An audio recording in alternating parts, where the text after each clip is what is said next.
Students, if in an economy the value of investment multiplier is 4 and autonomous consumption is rupees 30 crores and the relevant consumption function would be, यानी कि अगर आपको investment multiplier की value 4 दे रखी हो और autonomous consumption rupees 30 crore दे रखा हो, तो कंजम्पशन फंक्शन की जो इक्वेशन है इनमें से वो कौन सी होगी।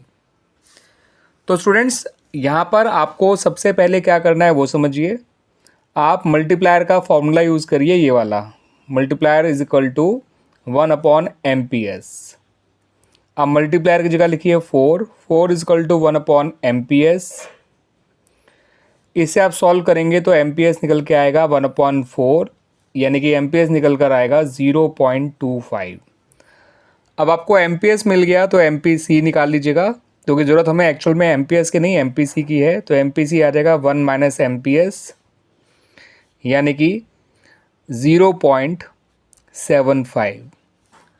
अब जो कंजम्पशन फंक्शन की इक्वेशन होती है वो कुछ इस तरह की होती है, autonomous consumption plus MPC into Y। ठीक है स्टूडेंट्स, ऑटोनमस कंजम्पशन कितना है 30, MPC कितना है 0.75 और Y को Y रहने दीजिए। तो ये देखिए स्टूडेंट्स, ये इक्वेशन कहाँ पर है, 30 + 0.75Y, 30 + 0.75Y। तो इसका मतलब जो राइट आंसर है, राइट ऑप्शन है, वो ऑप्शन नंबर A है।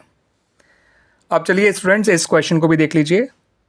If increase in national income is equal to the increase in consumption, तो बताइए MPS की वैल्यू क्या होगी।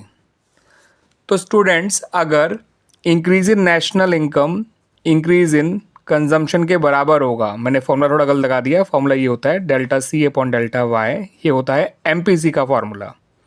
ये दोनों बराबर हैं, ये नहीं, अगर ये x है तो ये भी x है, और x/x क्या होता है 1। MPS की वैल्यू होती है 1 - MPC। अब 1 - 1 क्या हो गया स्टूडेंट्स, 0। तो इसका मतलब MPS की वैल्यू क्या आएगी 0।